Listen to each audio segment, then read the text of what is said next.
Був собі у Севастополі підводний човен «Ростов-на-Дону», а став Ростов на дні. Україна вже топила Москву, тепер час загорітися і Мінську, великому десантному кораблю росіян.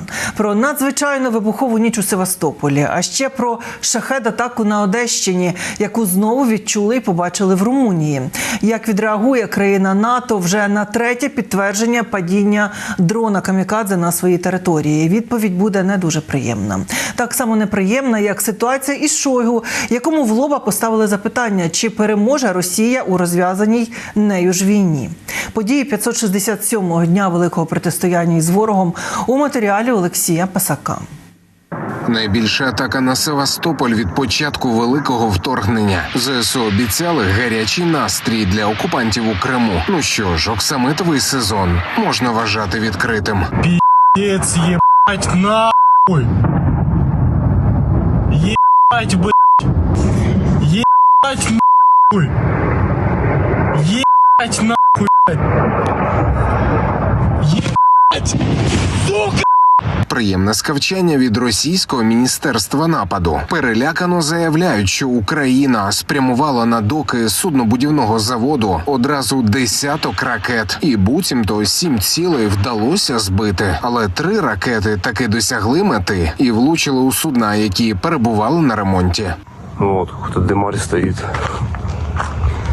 С моего двора видно. Там зарево. Что-то там какой-то пиздец творится. Какой нахуй бывает, блядь, там огонь, блядь, в Севастополе, братан?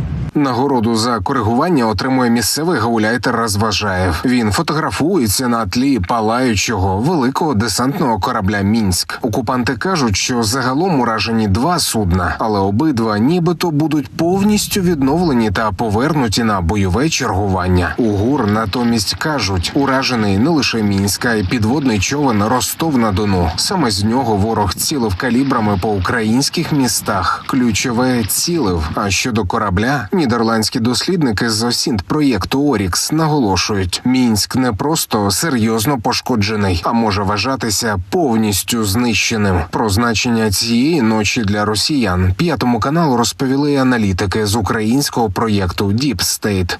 Підводний човен вів обстріли, тобто це судно, яким вони здійснюють постійно свої терористичні атаки на нас. Десантний корабель, він транспортує людей, він може транспортувати інші якісь засоби, зокрема боєприпаси, тобто виходити там на бойове чергування.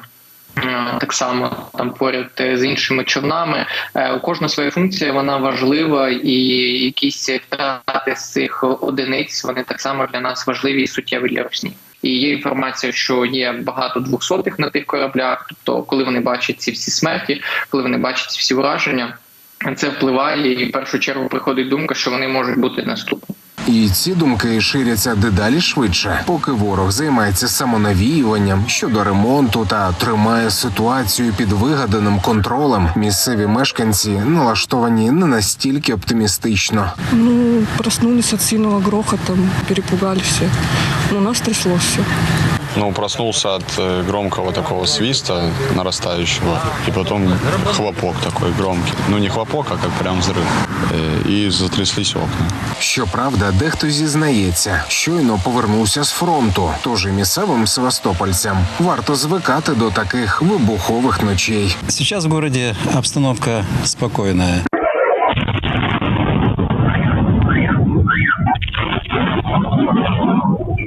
Люди даже с любопытством стараются посмотреть, что произошло. Страха никакого нет. Ебать! Сука! Звісно, страху немає. Є лише тривожне очікування, коли до Криму прилетить новий британський подарунок. У повітряних силах ЗСУ прокоментували севастопольську бавовну і натякнули, що до неї причетні саме пілоти українських винищувачів. Тож, ймовірно, Севастополь був атакований крилатими ракетами Storm Shadow, які запускають лише з літаків. Але смертельного залізяча, на жаль, досі вистачає у ворога. Вночі Росія вкотре збила шахедами. Запустили 44 дрони камікадзе на Сумщину та Одещину. Основний удар по півдню. Пошкоджена портова інфраструктура в Ізмаїльському районі. Знову палали пожежі. Атаку відбивала і авіація, і зенітно-ракетні війська, і мобільні вогневі групи. Загалом збили 32 шахеди.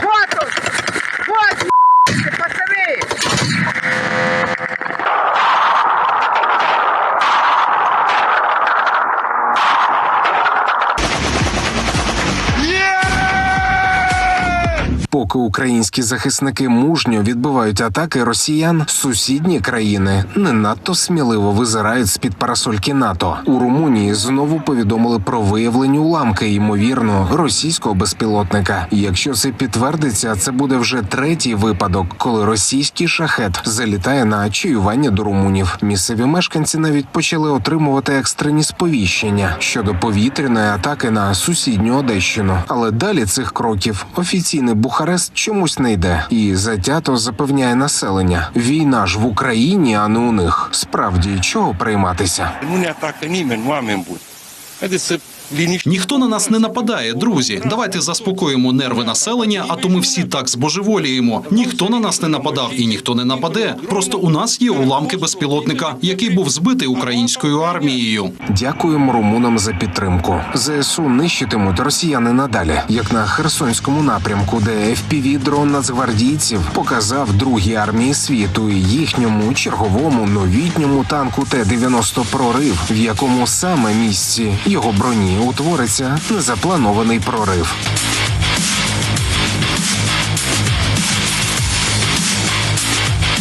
Ворожа техніка горить у цілодобовому режимі. Путін побирається у корейців та іранців. Російська військова пропаганда розводить руками. Та й не лише вона, а й сам міністр нападу Шойгу. Надто, коли поставлене питання – це чи переможе у війні Росія? Победим.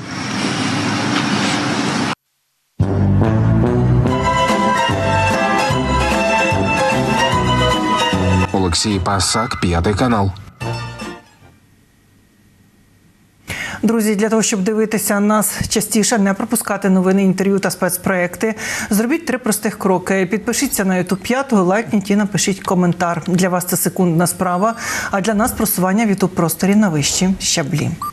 Старлінки не працювали під час атаки на бухту в Севастополі. У ніч на 13 вересня стався масштабний збій. За даними аналітиків NetBlocks, він тривав приблизно 50 хвилин. Причина поки що невідома. Цей збій був найсильнішим за вересень. Якість сигналу впала практично до нульових значень. Не можна впевнено стверджувати, що засновник компанії SpaceX Ілон Маск безпосередньо впливав на відключення старлінків, яке збіглося у часі з атакою по судноремонтному заводу в окупованому Севастополі. Таке в етері 5 каналу зазначив військовий аналітик Роман Погорілий.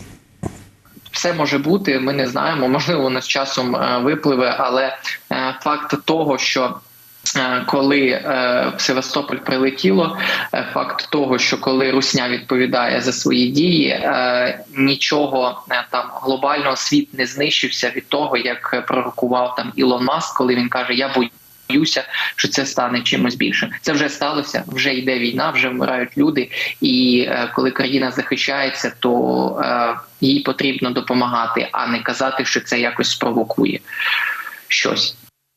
Нагадаю, 7 вересня стало відомо, що 2022 року Ілон Маск свідомо завадив операції проти Чорноморського флоту. Наступного дня мільярдер повідомив, що буцімто не хоче провокувати Росію. Він додав, що торік ніхто не вимикав систему Starlink і просто відмовилися активувати поблизу Криму на запит Києва, адже дія супутників раніше не поширювалася на окупований півострів.